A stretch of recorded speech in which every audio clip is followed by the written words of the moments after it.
Hello, I'm Madhuri Pawar, Assistant Professor of Entomology. In last two lecture, we have learned about the three type of mouth part of the insect. In today's lecture, we will see the remaining three type of mouth part. Let's begin with the sponging type of mouth part. In this kind of mouth part, insects feed on the exposed liquid food material such as nectar or milk or any or maybe dissolve solid food material like sugar crystals in their saliva. Hence, the mouth parts are modified accordingly. So, let's see the modification of this kind of mouth part. First of all, we will see the labrum. Labrum is modified into a stylet-like structure, which is represented by the labrum epipharynx, and it is present on the anterior face of the hostelum. Hostelum is the part of labium. We will see in next few minutes. Then mandibles. Mandibles are totally absent in this kind of mouth part. Then maxillae. Maxillae may be absent or if present, they are only represented by the maxillary pulp. Then the main component of this mouth part is labium. Main component means only component that is responsible for the feeding in this type of mouth part. Labium is modified into a fleshy elbowed retractile proboscis, and this proboscis is divided into two parts, that is basal rostrum and distal hastellum. At the apex of the labium there is a chair of fleshy lobe known as labella, and this labella is consist of half open small tubes known as pseudotrachea. This labella is a sponge like organ which absorb the liquid food material through the capillary action. Okay, it's all about the sponging type of mouth part, and this kind of mouth part is found in houseflies. Then next we will see the siphoning type of mouth part. Siphoning type of mouth part is found in butterfly and moths, and this is also mainly maxilla is modified for the siphoning or siphoning type of mouth part, in which maxilla is modified into a tube-like structure, suctorial tube-like structure, which suck the nectar from the flowers.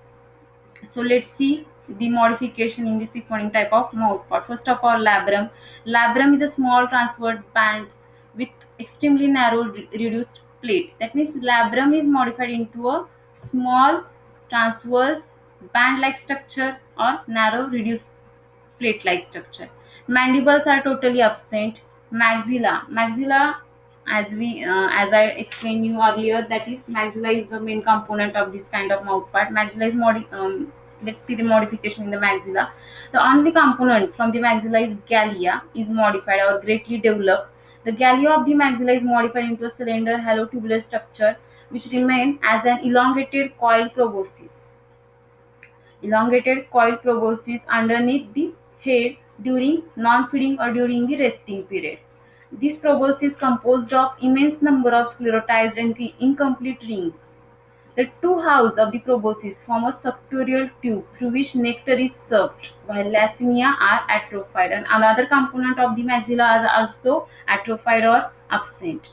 That means only gallia is the well-developed part of the maxilla, and gallia forms a proboscis like structure, which proboscis is coiled, and at the time of feeding this proboscis is uncoiled, becomes straight, and it becomes a tube like structure which serve the nectar from the flowers, and this proboscis is formed due to the fusion of two gallias, and these ring like structures are found on this gallia because this is coiling is possible due to this ring like structure. Then next we will see the hypopharynx. Hypopharynx is modified into the floor of the mouth cavity. Then last is labium. Labium is also represented by the three segmented labial pulp. That means another component of the labium. That means submentum, mentum, prementum is totally absent. So it's all about the siphoning or siphoning type of mouth part. Next we will see the rasping and sucking type of mouth part. This kind of mouth part is found only in thrips. Rasping means lacerating. Lacerating means it lacerate the plant tissues with the help of stylet, and when it lacerate the plant tissue, the cell sap is oozed out from the plant surface or the plant tissues. This oozed cell sap is then sucked by the sucked by this kind of mouth part. So accordingly, this kind of mouth part is modified, and the main or highlighting point of this kind of mouth part is it is a asymmetrical type of mouth part.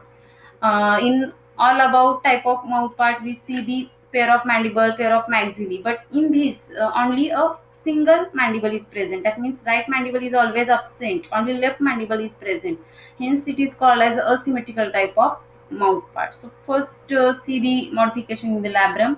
Labrum forms a cone-like structure along with the clypeus, which is short, having tubular base through which other parts are protruded.